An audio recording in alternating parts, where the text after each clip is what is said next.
뿐이지 죽지 않습니다. 왜냐하면 죽음이라는 것은 세상에 속한 것이고 생명은 하나님께 달려져 있기 때문입니다. 그래서 이 세상 사람들이 돌아가셨다, 죽었다라고 하는 말을 기독교적으로, 성경적으로 재해석해서 말하면 사명을 다하셨다. 이 땅에서 사명을 다하셨기에 하나님이 데려가셨다 라고 보는 것이 정확한 표현일 줄로 믿습니다. 그래서 우리들에게 사명이 남아있는 한 우리들은 죽지 않습니다. 또한 우리가 사명이 다 되는 날 더 있고 싶어도 하나님은 데려가시게 되지요. 우리들은 사도행전 사도 바울을 통하여서 이 사실을 명백히 성경을 통하여 계속하여 듣고 있습니다. 5번의 재판 속에서도 죄를 확정치 못하였고 7번의 죽을 뻔한 상황 속에서도 사도 바울은 다시 살아납니다. 세상 사람들이 보면 야, 운이 좋다. 세상 사람들이 보면 재수가 참 좋네. 억세게 생명줄이 길다 라고 여길지는 모르겠지만 하나님의 편에서 하나님의 그 강한 손과 편팔로 꽉 사도 바울을 잡고 계시니 세상이 어떤 칼날을 그의 목에 거누더라도 아무리 많은 태장을 그를 때려 숨지게끔 하려고 해도 매복한 군사들이 있다 하더라도 사도 바울의 생명을 그들이 거두어 갈 수는 없는 겁니다.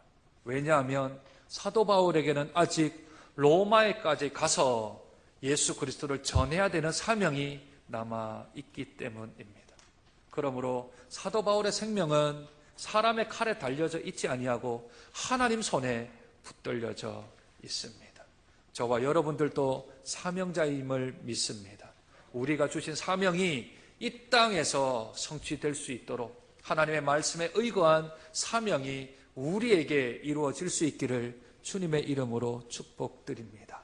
사명을 다하면 천국 가서 하나님 뵈 올 것이고 먼저 간 믿음의 선진들을 만나 하나님과 경배와 찬송과 예배를 올려드리며 하나님과 만나는 날이 우리에게 있을 것이니 이 땅에 있어도 주의 영광을 위해서 저 천국에 가서도 하나님 앞에 영광을 올려드리는 복된 삶을 살아가는 우리가 되어야 될 줄로 믿습니다. 오늘 사도 바울은 이제 타고 있던 배가 파선하였습니다. 난파하였습니다. 그런데 그 배가 떠밀려 이제 모래 가운데 암초인지 모래인지는 잘 모르겠지만 거기에 걸려 이제 이물이 부서져 나가고 고물은 박혀 있는 상태에 있었습니다. 그때 군사들이 이 죄수들을 다 죽이려고 애를 씁니다. 왜냐하면 로마 법상 그 당시에 군인들에게 주어져 있는 로마 법은 만약 죄수를 호송하고 가다가 그 죄수를 놓치게 되어지면 그 죄수의 죄값을 그 로마 군인에게 묻는 것이 그 법이었습니다. 그래서 죄수들이 달아나려고 하면 어떤 상황에 의하여서 달아나려고 하면 그 죄수를 상관의 명령 없이도 죽이는 것이 가한 게 로마 법이었습니다. 오늘 본문에 보면 그렇게 나와 있지요. 42절 군인들은 죄수가 헤엄쳐서 도망할까 하여 그들을 죽이는 것이 좋다 하며 죄인들을 죽이려 합니다. 그런데 죄인 중에 누가 있나요? 바울이 있습니다. 사도 바울이 죄인 중에 있는 거죠. 죄인들을 다 죽이면 사도 바울이 죽기 때문에 하나님의 사명자가 그 가운데 있는 겁니다. 만약 그 가운데 사도 바울이 없었다면 이 세상에 있었던 죄인들만 있었다면 그 사람들이 다 죽었을는지 모르겠습니다. 그러나 사명자는 사명을 다하기 전까지는 죽지 않지요. 이번에도 또다시 하나님께서는 로마의 백부장을 사용합니다. 100명 정도의 군사를 거느리고 있는 이 백부장이 바울을 구원하기 위하여서 그 칼을 멈추게 하지요. 43절 백부장이 바울을 구원하려 하여 그들의 뜻을 막았다 합니다.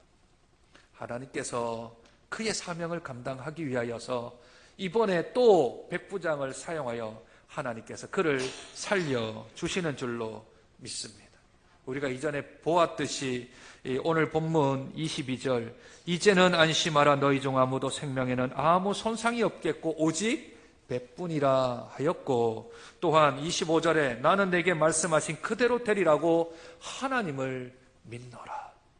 사도 바울이 하나님이 말씀하신 그대로 될 줄로 믿고 하나님께서 이 일들을 감당하게 해 주실 거다라는 그 약속의 말씀을 신실히 믿었기에 사도 바울은 또 한 번 더 로마 군사의 칼날을 피하여 살게 됐지요. 오늘 27장 마지막 절을 한번 보실까요? 그 남은 사람들은 널조각 혹은 배 물건에 의지하여 나가게 하니 마침내 사람들이 다 상륙하여 구조되니라. 왜 구조가 되었다고요? 왜 이 사람들이 다 살아났다고요? 그 사람들이 배가 파산하여서 물에 빠져 죽지 아니하고, 그 사람들이 구명정을 타고 가지 아니하고, 그 사람들이 배에 계속 있었는데 그 사람들이 다 로마 군인의 칼에 죽지 아니하고 수영을 해서 가든지 널판지를 가지고 가든지 하여 다 마침내 육지에 다 살았다. 그것은 그 사람들이 수영을 잘해서도 아니고 운이 억세게 좋아서도 아니라 하나님의 말씀이 이전에 사도 바울에게 선포되었기 때문인 줄로 믿습니다. 이들이 목숨에는 전혀 지장이 없이 오직 배만 파손될 뿐이라, 배만 상할 뿐이라는 하나님의 말씀이 있었기 때문에 그들은 그 말씀대로 이루어진 것이지요. 하나님의 약속이 성취가 또 된 겁니다. 하나님의 말씀이 이 사람들에게 그대로 이루어진 거죠. 하나님의 말씀은 현실에서 사실이 되었습니다. 그러므로 우리가 믿는 믿음은 나의 확신이 아닙니다. 나의 결정이 아닙니다. 나의 결단이 아닌 거죠. 내가 그렇게 믿고 싶어서 믿는 게 아니고 그 믿음의 기초, 믿음의 발판은 하나님의 말씀이 되어야 합니다. 하나님이 나를 붙드시겠다 약속하셨으면 하나님이 나를 붙드실 걸로, 하나님이 나를 살려주시겠다 약속하셨으면 하나님의 그 약속을 붙드는 것이지 그냥 희망 고문을 하는 게 아니라고요. 희망 고문이 뭔지 아십니까? 잘 될 거야. 너는 잘 될 거야. 그냥 잘 될 거야. 이렇게 잘 될 거야. 그냥 희망을 가져. 희망을 가져. 근데 삶은 더 어려워지고 피폐해지는 것을 희망을 줌으로써 더 희망 고문을 하는 겁니다. 그러나 이것은 그 근본이 사람에게 있기에 이것은 희망 고문으로 빠질 수밖에 없지만, 하나님 말씀에 의거하여 그 말씀을 붙들고 그 말씀대로 나를 하나님이 이루어 주실 거라는 믿음이 있다면 그 믿음은 반석에 서 있는 믿음이므로, 하나님의 말씀에 근거한 믿음이므로 우리들은 그 말씀에 의지하여 그 말씀을 붙들고 승리할 수 있는 줄로 믿습니다. 문제는 내가 하나님의 말씀을 받았는가? 내가 하나님 말씀 앞에 있는가? 내가 그 하나님 말씀을 붙들고 있는가? 그 말씀 위에 터를 세우고 있는가? 아니면 내 자신 속에 모래와 같이 세워봤자 한번 바람 불면 무너질 수밖에 없는 그런 상황 속에 내가 거기에 신뢰를 하고 있는가의 차이점이지요. 저와 여러분은 하나님의 말씀 속에 의지하는 복이 있기를 주님의 이름으로 축복드립니다. 나의 의지가 아니고요, 나의 긍정적인 사고가 아니고요, 나의 긍정된 마인드가 아니라 하나님의 말씀에 기초한, 주님 나에게 말씀하여 주옵소서. 주님 나에게 말씀했지 않습니까? 주님 약속하셨지 않습니까? 그 약속을 붙들고 세워져 나가면 그 말씀이 우리에게 양약이 되어지고 치료제가 되어지고 회복제가 되어서 우리의 심령 가운데서 다시 살아날 용기와 살아갈 힘이 공급되어질 줄로 믿습니다. 환경이야 얼마나 어렵습니까? 배가 난파되어지기도 하고 이제 겨울이 다 되어서 바닷가에 들어가 수영을 해서 가든 널판지에 떠밀려 가든 그 추운 바닷가에서 얼마나 힘이 들겠습니까? 그것도 죄수의 몸으로, 죄수라는 그런 명패가 딱 지켜져 있는 상황에서 가는 삶이 뭐 그리 좋고 기쁘고 감사하겠습니까? 그럼에도 불구하고 내가 사명을 다 이루기에는, 내가 달려갈 길을 다 달려가고 내가 싸울 싸움을 다 싸워야 하는 그 길을 걸어가는 데 있어서 사도 바울은 개의치 않았던 겁니다. 개의치 않고 나의 믿음을 붙들고 말씀 가운데 붙들고 저벅저벅 믿음의 한 발자국, 믿음의 한 걸음들을 걸어 나갔던 것 뿐이지요. 그래서 그 사람들이 배를 버리고 수영을 하거나 널판지를 가지고 그들은 다 육지로 올라가게 되어집니다. 그랬더니 그 곳이 곧 멜리데 섬이라는 것을 뒤늦게 깨달았습니다. 오늘 28장 2절에 보면 아주 좀 특별한 단어가 하나 나오는데 특별한 동정이라는 말을 쓰지요. 이 멜리데 사람들이요, 원래는 별로 그렇게 친절한 사람이 아니었답니다. 외부인들에게 그렇게 호의를 베푸는 사람들이 아니었대요. 마음을 주거나 동정을 주는 사람들이 아니었답니다. 역사학자들에 따르면. 그런데 배에서 난파하여 그들이 온 수영을 하고 또는 온 사람들을 특별한 동정을 베풀었대요. 왜 그랬을까요? 잘은 모르겠습니다. 성경은 거기에 대해서 침묵하지요. 이들은 특별한 동정을 하여서 불을 피워주고 그들을 영접하여 먹을 것을 주는 일들을 감당했습니다. 그때 사도 바울은 나무 한 움큼을 가져다가 불을 피워져 있는 곳에 거기에 이 불을 뗄 수 있도록 나무 한 움큼을 가지고 뿌리는데 그 안에 불이 뜨겁다 보니까 나무 통 안에 독사가 한 마리 들어 있었는데 그 독사가 바울의 손을 문 거죠. 그 지역에 사는 사람들은 이 뱀이 독이 있는지 이 뱀이 독이 없는지를 잘 알 거 아닙니까? 그래서 그 사람들이 바울에게 말하기를 저 사람은 살인자다. 저 사람은 살인자다. 사람을 죽였기 때문에 독사가 저 사람을 물었다. 그들이 믿었던 신은 바다의 신이라고 하는 데케라는 신을 믿었대요. 데케라는 신을 믿었는데 이 데케라는 신은 절대로 살인한 사람을 그냥 두지 아니하고 바다에 빠뜨려 죽게 하는 그런 일을 한대요. 사람을 죽인 사람은 이 데케라는 이 바다의 신이 반드시 그 풍랑에 빠져 죽게 할 거다라고 하는 그런 미신을 믿고 있었는데 저 사람이 바다에 빠졌는데도 불구하고 죽지 않고 살아났으니 데케라는 신이 이제 독사에게 들어가 독사로 하여금 바울을 물었다라고 하여 저 사람은 살인자다라고 말을 한 거죠. 오늘 본문 한번 볼까요? 4절 원주민이 이 짐승이 그 손에 매달려 있음을 보고 서로 말하되 진실로 이 사람은 살인한 자로다. 바다에서는 구조를 받았으나 공의가 그를 살지 못하게 함이로다. 세상 사람들은 저마다 미신을 믿어요. 내가 믿는 신을 믿지요. 그리고 그 신이 여러 경험을 통하여서 정한 자기들의 원리와 자기들의 원칙을 신봉하는 경향이 있습니다. 예를 들면 이사를 갈 때 뭐 없는 날 이사를 하지요? 손이 없는 날 이사를. 손이 뭐죠? 손인가요? 이 손이 아니고 무슨 손입니까? 귀신의 손이요. 귀신의 손이 막 움직이면 불길해가지고 이사를 하면 잘 못 산다라는 미신이 있잖아요. 그래서 목사된 저는 손 있는 날을 택합니다. 왜요? 그 예, 그렇죠. 감사합니다. 실질적으로는 이사비가 싸요. 이사비가 싸요. 맞아요. 저것 때문이기도 하지만 저건 두 번째고, 첫 번째는 제가 믿는 하나님이 그 귀신들보다 훨씬 더 강하시거든요. 그 아무리 저를 엄습한다 하더라도 하나님이 제 안에 계시는데 누가 저를 해하겠습니까? 그러니 손 있는 날 딱 그렇게 이사 날짜를 정해요. 하나님이 은혜를 주시면 올해 안에 제가 손 있는 날 이사하게 될 줄로 믿습니다. 손 있는 날 할 거예요. 그것도 손 되게 많은 날. 왕창 완전히 떼거지로 있는 날, 그날 딱 해요. 그러면 이제 이삿짐 센터에 전화를 하잖아요. 전화를 하면 손 제일 많은 날 해주세요. 이렇게 얘기를 하면, 아, 왜요? 우리도 좀 찝찝한데 하다가 제가 이사를 제법 많이 했거든요.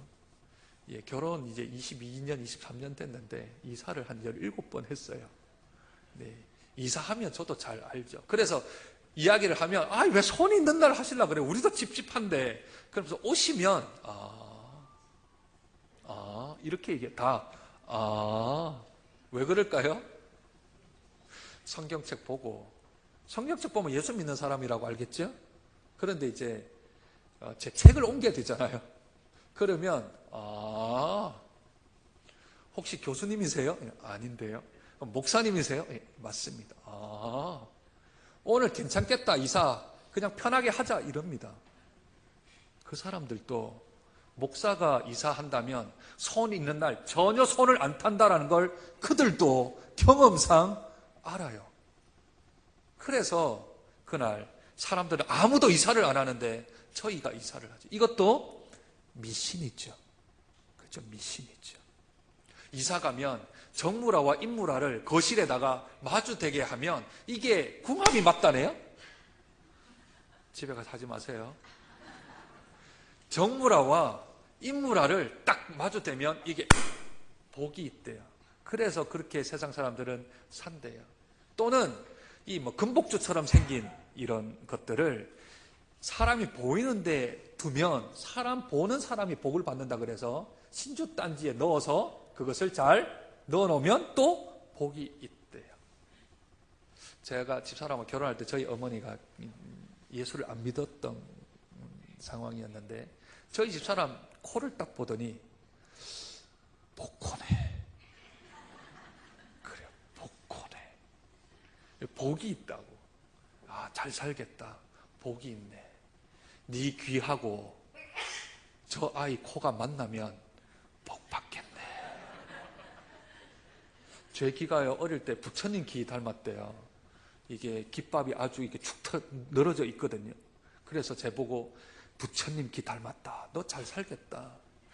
부처님의 은공으로 잘 사는 게 아니고 하나님의 은혜로 잘 살고 있죠. 코가 복이 있는 게 아니고 그 코를 창조하신 하나님이 복이 있는 줄로 믿습니다. 저희 집사람은 의사가 만든 코가 아니거든요. 하나님이 만든 코예요. 그래서 하나님이 만드셨으니 하나님의 복이 저 안에 있겠지요. 미신들은 사람들이 자기가 생각하는 대로 믿어요. 데카라는 그 신이 바다에서 죽이지 않으니 이제 독사가 그를 물어 죽이겠구나. 저는 살인자다 라고 자기들의 미신을 믿는 신을 통하여 그들은 평가합니다. 그리고는 사도 바울을 계속 지켜봅니다. 기다렸는데 손이 붙지도 않고 저 사람이 죽지도 않아요. 붙지도 않고 죽지도 않고 똑같아요. 그랬더니 뭐라고 바뀌는지 아십니까? 6절.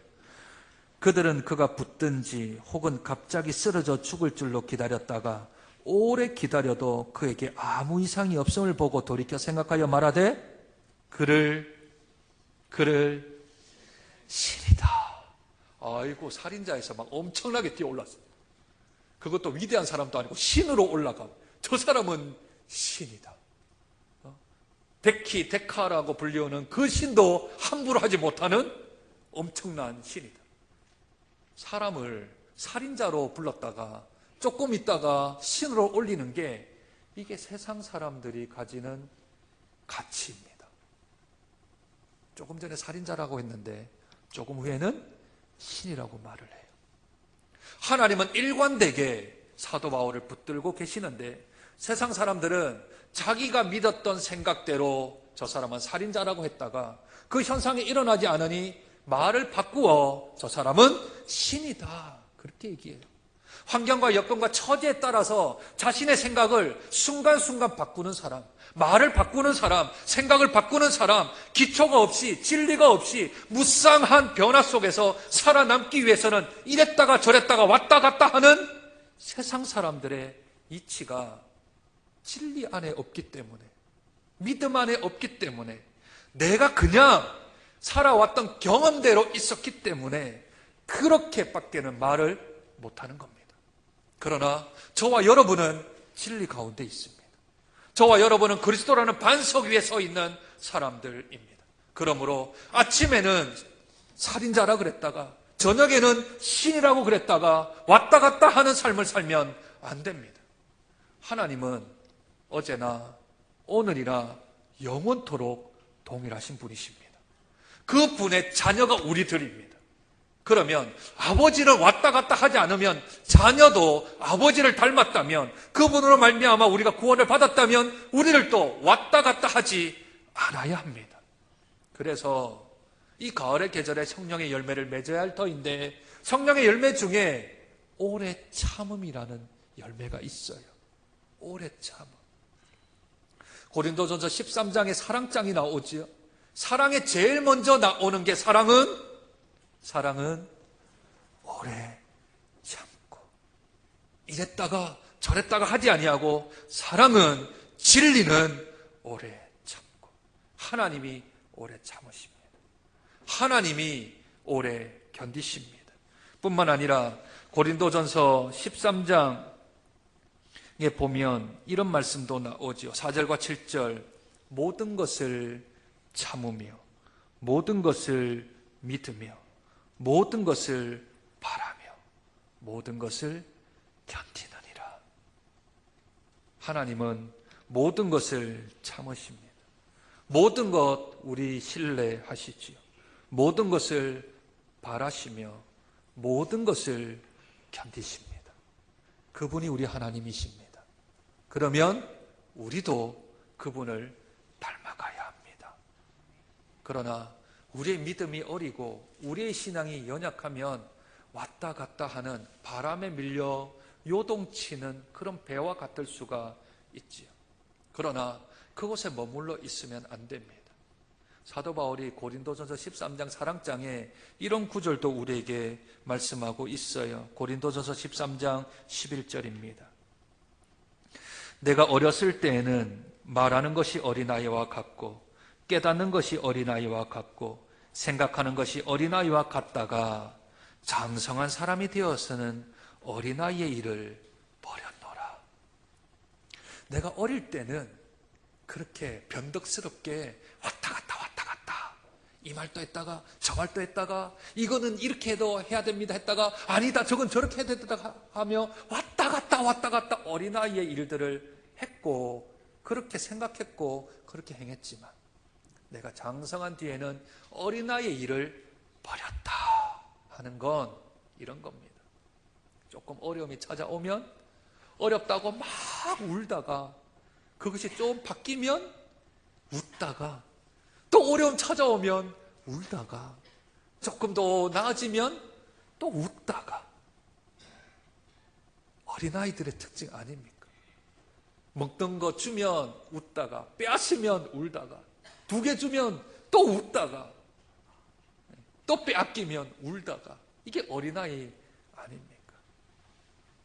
하나님께서 행여나 풍랑을 주시고 난파를 주시고 겨울에 바다에 빠뜨리기도 하시고 나와서 뱀의 손이 물리기도 하는 이 여러 가지 일에 사도 바울의 감정, 영성은 변하지 않습니다. 왜냐하면 하나님에게 붙들림 바 되어져 있는 사람이기 때문에 그렇습니다. 부한데 처하든지 빈한데 처하든지 풍부에 거하든지 빈곤에 처하든지 간에 일체의 비결을 배운 사람, 내가 무엇을 어떻게 해야 될지 아는 사람, 그 사람이 장성한 사람이요, 그 사람이 하나님의 자녀로서 성숙된 사람인 줄로 믿습니다. 세상 사람들이 이리저리 왔다 갔다 요동칠 때에 중심 탁 잡고 기도하는 사람, 뭔 일이 일어나더라도 그 마음 빼앗기지 아니하고 그 시선 딴 데로 돌리지 아니하고 하나님께 탁 집중하며 반석 위에 세운 나의 믿음 가운데 있어 좌로나 우로나 치우치지 아니하고 환경의 지배를 받는 게 아니라 도리어 그 환경을 개선해 나가며 환경을 지배해 나가는 하나님의 사람, 그 사람이 어제나 오늘이나 내일이나 동일한 하나님을 닮아가는 참된 신자인 줄 믿습니다. 그러한 신자의 삶을 저와 여러분이 살아가길 주님의 이름으로 축복드립니다. 아니, 뱀에도 물려도 안 죽어요. 그 소문들이 여러 군데 났겠죠. 그랬더니 보블리오라는 그 땅의 가장 높은 사람, 근데 다른 번역본은 가장 높은 사람이라고 번역을 안 하고 통치자, 추장 그렇게 번역을 합니다. 추장이나 통치자가 되어지는 보블리오라는 사람이 뱀에도 물렸는데 안 죽어 사람들이 다 실이라고 그래요. 그래서 그 사람 바울과 몇 명의 일행들을 성경에는 우리라고 하니까 아마 누가나 아리스타고나 또 이제 일행들 몇 명을 함께 그 집에 초청을 아마 했던 것으로 보입니다. 들어갔는데 사흘 동안 융숭한 대접을 베풀었더니 사도 바울이 가만히 보니까 이 보블리오 추장의 아버지가 이질과 열병에 걸려서 열이 막 펄펄 끓고 있는 거예요. 후대 학자들이 보면 이것은 멜리데의 열병이라고 그래서 이 열병이요 아주 독해가지고 그 바이러스가 독해가지고 백신이 1885년 우리나라 개신교가 처음 들어왔던 그 해 1885년에 백신이 발견되어졌는데 그 멜리데에 있었던 그 열병의 근원이 염소젖에 있는 그 균이 사람을 열을 나게 만드는 균이 있대요. 원래 이제 그런 염소젖이나 양젖은 살균을 해야 되잖아요. 살균을 해서 한번 정제를 해서 사람이 먹어야 괜찮은데 그냥 옛날 시대에 그 신약 시대에 누가 살균을 했겠습니까? 그냥 염소젖을 짜서 마셨는데 그 균이 들어가서 항체가 없는 사람 또 연약한 사람들은 나이가 들었거나 어린아이들은 열병이 걸린 거죠. 그걸 가리켜서 멜리데이 열병이라고 불렀어요.